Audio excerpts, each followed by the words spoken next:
मुझे आशा ही नहीं कि पूर्ण विश्वास भी आप लोगों पर है कि भारत सरकार ने हमको इस महामारी से बचने के लिए जो जो तरीके अपनाने के लिए कहा है, आप लोग उसका अक्षरशः पालन कर रहे होंगे और साथ ही साथ अपनी पढ़ाई को भी सुचारू रूप से गतिमान रखे होंगे। तो बच्चों, मैं आपसे विज्ञान विषय पर चर्चा कर रहा था और मेरा जो टॉपिक था वो था, क्या हमारे आसपास के पदार्थ शुद्ध हैं। हमने आपको पदार्थ की बात करी थी, पदार्थ में भी हमने आपसे बात करी थी कि शुद्ध पदार्थ और अशुद्ध पदार्थ। शुद्ध पदार्थ के भी हमने आपसे तरीके बताए थे। मिश्रण पर हमने बात की थी और मिश्रण के प्रकार भी हमने बताए थे आपको कि समांगी मिश्रण और विषमांगी मिश्रण। अब हम बात कर रहे थे बच्चों यौगिक पर, तत्व और यौगिक पर। तो चलो मेरे साथ बोर्ड पे चलते हैं और अब हम बात करेंगे यौगिक से हम क्या समझते हैं। अब हम अपने पिछले सेशन में मैं बात कर रहा था यौगिक पर, मैं बात कर रहा था यौगिक, जिसे कहते हैं हम कंपाउंड।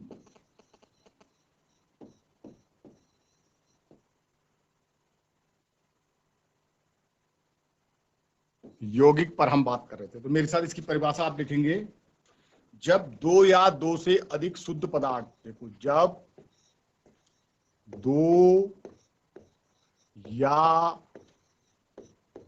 दो से अधिक, दो या दो से अधिक शुद्ध पदार्थ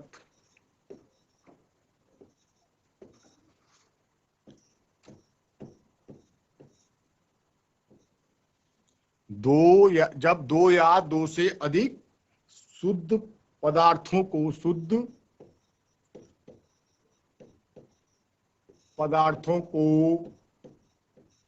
निश्चित अनुपात में मिलाते हैं, निश्चित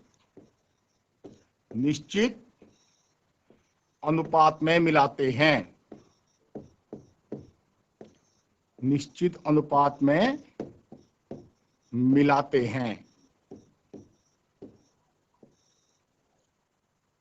निश्चित अनुपात में मिलाते हैं तो उसे यौगिक कहते हैं। मिलाते हैं तो उसे यौगिक कहते, देखो उसे यौगिक कहते हैं। हमने जब मिश्रण की बात की थी तो हम उसे यौगिक कहते हैं।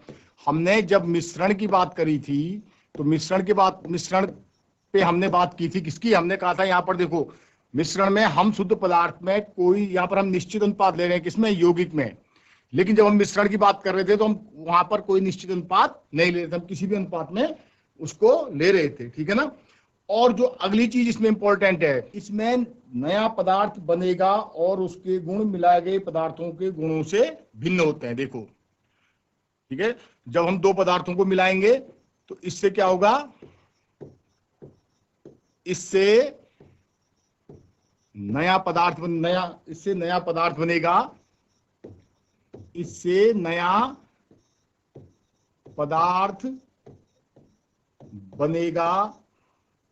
ठीक है।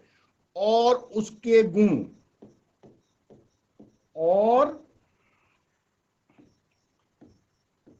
उसके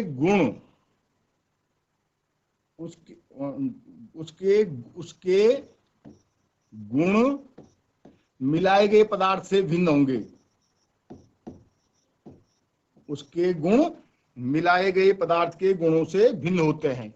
उसके गुण मिलाए गए पदार्थों के गुणों से भिन्न होते हैं, गुणों से भिन्न होते हैं, गुणों से भिन्न होते हैं। अब देखो बच्चों क्या होता है इसमें, अब कैसे समझा, देखो ये कह रहे हैं कि जब दो या दो से अधिक शुद्ध पदार्थों को, देखो क्या कह रहे हैं कि जब दो या दो से शुद्ध पदार्थों को निश्चित अनुपात में, देख लो मैं एक चीज बताऊं तुमको, देखो बच्चों हमारे पास हाइड्रोजन है और ऑक्सीजन है, सब लोगों को पता है हाइड्रोजन और ऑक्सीजन, और ये आपस में मिलाकर क्या बनाते हैं, पानी का एक अणु मिलाते हैं, H2O बनाते हैं, ठीक है। ठीक है, H2 और O2, हाइड्रोजन है और ये ऑक्सीजन है। अब देखो ये एक इनको निश्चित अनुपात में, देखो हमेशा याद रखना, निश्चित अनुपात मतलब H2O, हाइड्रोजन के दो परमाणु होंगे और ऑक्सीजन का एक परमाणु होगा। और इसको हम चाहे किसी भी रूप से प्राप्त करें, चाहे हम इसको वर्षा के जल से प्राप्त करें, चाहे तालाब के प्राप्त करें, तो हमको क्या मिलेगा, H2O ही मिलेगा, ठीक है ना। तो जब देखो जहां पर हम निश्चित अनुपात में मिलाते हैं और क्या क्या क्या बनता है, जो यौगिक जो पदार्थ बनता है उसे हम क्या कहते हैं, यौगिक कहते हैं। अब ये कह रहे इससे नया पदार्थ बनेगा और उसके गुण मिलाए गए पदार्थों के गुणों से भिन्न होता है। अब देखो आप लोगों को पता है हाइड्रोजन भी और ऑक्सीजन भी, दोनों जो गैसें हैं ये जलाने में सहायक होती हैं। क्या होती हैं, जलाने में सहायक होती हैं। लेकिन जैसे ये पानी बन गया तो क्या पानी जलाने में सहायक होता है, नहीं, पानी क्या कर देता है, इसको बुझाने में सहायक होता है। तो जो ये H2O बना है, न तो वो इसके H2 के गुण को प्रदर्शित कर रहा है और ना O2 के गुण को प्रदर्शित कर रहा है, ठीक है ना। तो इसका यही मतलब है कि हमने जो हाइड्रोजन और ऑक्सीजन मिलाया और जो H2O बनाया, तो H2O जो यौगिक बना वो H2 और O2 के गुणों का कोई गुणों को प्रदर्शित नहीं करता है। तो इस प्रकार के जो बनते हैं, इस प्रकार के जो शुद्ध पदार्थों को एक निश्चित अनुपात में मिला करके जो पदार्थ बनते हैं उसे हम क्या कहते हैं, यौगिक कहते हैं, ठीक है। अब हमारे पास देखो बच्चों, जो मुख्य इंपॉर्टेंट है हमारे पास मिश्रण और यौगिक में क्या अंतर है। देखो जब दो या दो से अधिक अवयवी पदार्थों को अनिश्चित मात्रा या अनुपात में मिलाते हैं, देखो किसको मिश्रण किसे कहते हैं हम, जब दो या दो से अधिक, जब दो या दो से अधिक अवयवी पदार्थों को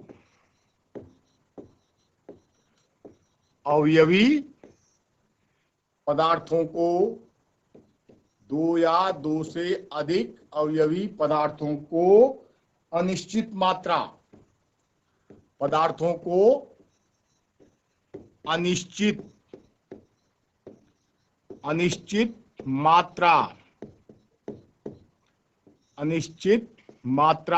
या हम कह सकते हैं अनुपात, अनिश्चित मात्रा या अनुपात में है, तो किसका निर्माण होता है, में मिलाते हैं। तो क्या बनता है, मिलाते हैं। देखो ये तो मिश्रण की परिभाषा भी यही है।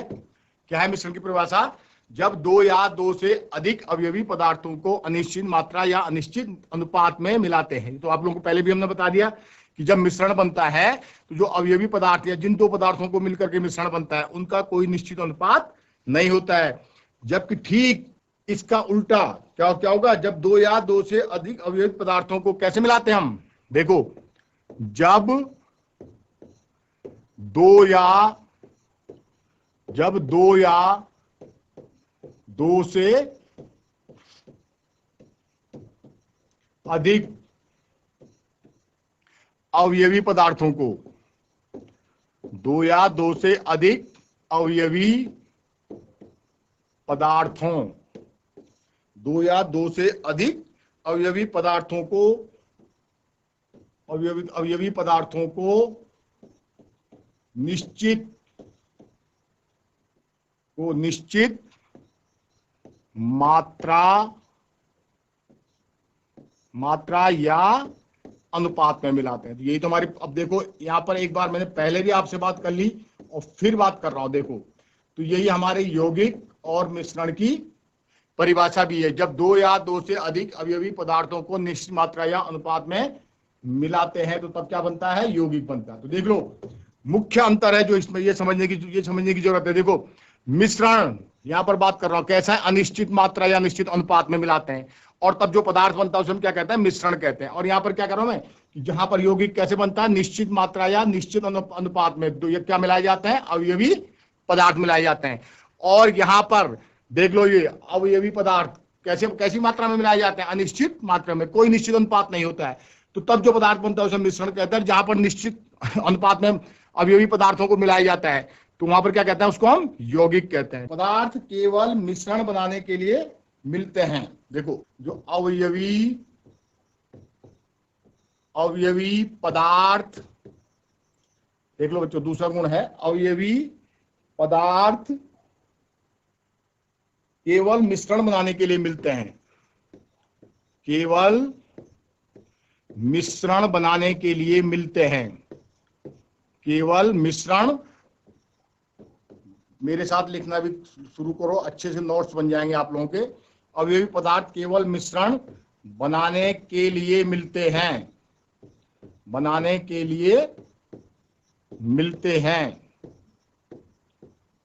देख लो क्या क्या कह रहा है, देखो ये कह रहे हैं, देखो दूसरा करेक्टर मिश्रण किसको कहेंगे कि मिश्रण में देखो जो अवयवी पदार्थ हैं केवल मिश्रण बनाने के लिए मिलते हैं किंतु किसी नए यौगिक का निर्माण नहीं करते हैं। देखो किंतु किसी नए यौगिक का निर्माण नहीं करते हैं। किंतु किसी नए, देखो दूसरा करेक्टर बताया था हमने, नए यौगिक का निर्माण नहीं करते हैं। नए यौगिक का निर्माण नहीं करते हैं। देखो मिश्रण, दूसरा करेक्टर मिश्रण का देखो क्या मुख्य अंतर क्या है इन दोनों में। दूसरा अंतर देख लो आप, दूसरा अंतर क्या कह रहे हैं कि अवयवी पदार्थ केवल मिश्रण बनाने के लिए मिलते हैं किंतु किसी नए यौगिक का निर्माण नहीं करते हैं। यहां पर देख लो आप यहां पर देखो, ये दो या दो से अवयवी पदार्थ मिलते हैं और क्या करते हैं, नए यौगिक का निर्माण करते हैं। ये क्या करते हैं, देखो नए यौगिक का निर्माण करते हैं। नए यौगिक का निर्माण करते हैं। नए यौगिक का निर्माण करते हैं। बात हुई थी हमारी यौगिक बनाने में। ऐसे मैं कहूँ अगर कार्बन और ऑक्सीजन आपस में मिलेंगे तो क्या बनाते हैं, कार्बन डाइऑक्साइड। देखो दोनों दो अवयवी पदार्थ थे, आपस में मिले और क्या बना दिया इन्होंने, कार्बन डाइऑक्साइड, नया पदार्थ बना दिया। लेकिन यहां पर ऐसा नहीं होता कि नया पदार्थ नहीं बनता है, ठीक है ना। अगला करेक्टर है मिश्रण का संगठन परिवर्तनीय होता है। देखो अगला करेक्टर है, हम कह रहे हैं, देखो तीसरा गुण है मिश्रण का संगठन परिवर्तनीय होता है। मिश्रण का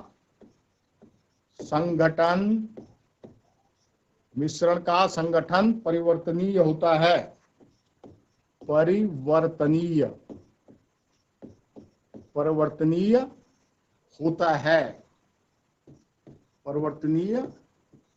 होता है।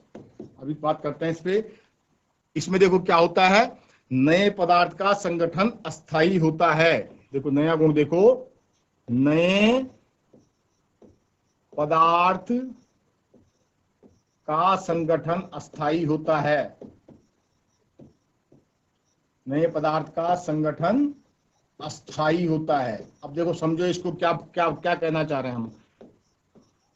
देखो ये क्या कह रहे हैं, देखो बच्चों, अब ये हम देखो हम क्या करते हैं मिश्रण में, माना मैं कह रहा हूं मिश्रण की बात कर रहा हूं मैं, माना मैंने NaCl और पानी का मिश्रण बनाया, ठीक है ना, ठीक है, मिश्रण बनाया और इनको हम भौतिक विधियों से अलग कर सकते हैं। कैसे, अगर हम इसको गर्म करेंगे, तो इसमें से ये पानी तो भाप बंद करके क्या हो जाएगा, बाहर निकल जाएगा और सिर्फ क्या बचेगा, NaCl। लेकिन यहां पर जो नया पदार्थ बनता है इसको हम भौतिक विधियों से अलग नहीं कर सकते, इसका संगठन को परिवर्तन नहीं कर सकते। अगर इसके संगठन को परिवर्तन करना है तो हम सिर्फ वैद्युत या रासायनिक विधियों के द्वारा ही इसके संगठन को परिवर्तित कर सकते हैं। देखो नेक्स्ट कैरेक्टर है मिश्रण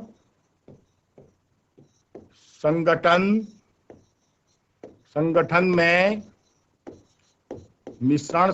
में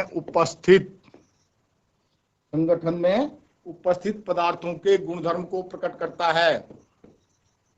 संगठन में उपस्थित पदार्थों के गुणधर्म को प्रकट करता है, के गुणधर्म प्रकट करता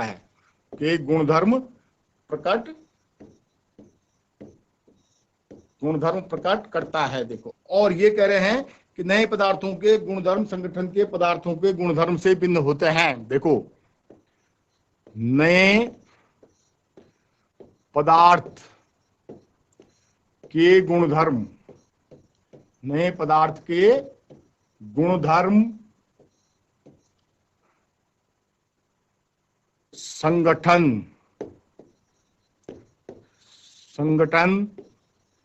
के पदार्थों के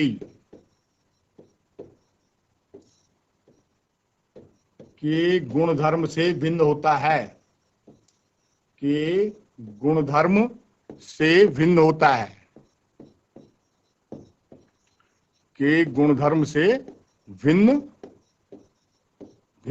होता है। अब देखो कैसे भिन्न होता है, यहां समझो तो बच्चों, मैं यहां पर बात कर रहा, अभी मैं तुमको उदाहरण दूंगा कि हमने NaCl और जल मिलाया, H2O मिलाया, तो जो मिश्रण हमको प्राप्त हुआ उसमें NaCl की प्रेजेंस होगा, नमकीन होगा पानी, समुद्र का पानी माना खारा होता है।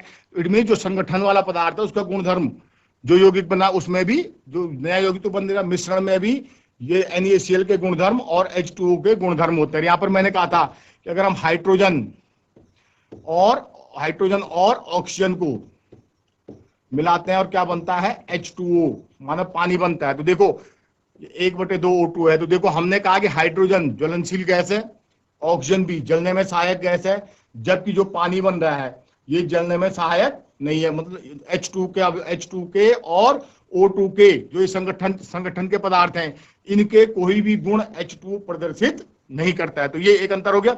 इसमें ये प्रदर्शित कर रहा था, जो अवयवी पदार्थ थे उनके गुणों को प्रकट कर रहा था, लेकिन यहाँ पर जो ये नया पदार्थ बना है H2O, ये अवयवी पदार्थों के गुणों को प्रदर्शित नहीं करता है। और अंतिम जो मैं बात कर रहा था, अंतिम बात मैं आपसे वही कर रहा था कि मिश्रण के संगठन में उपस्थित पदार्थों को भौतिक विधियों के द्वारा अलग किया जा सकता है, और यहां पर इसको भौतिक विधियों के द्वारा अलग नहीं किया जा सकता है। तो इस ठीक हो गया। देखो अंतिम हमारे पास है मिश्रण के संगठन में उपस्थित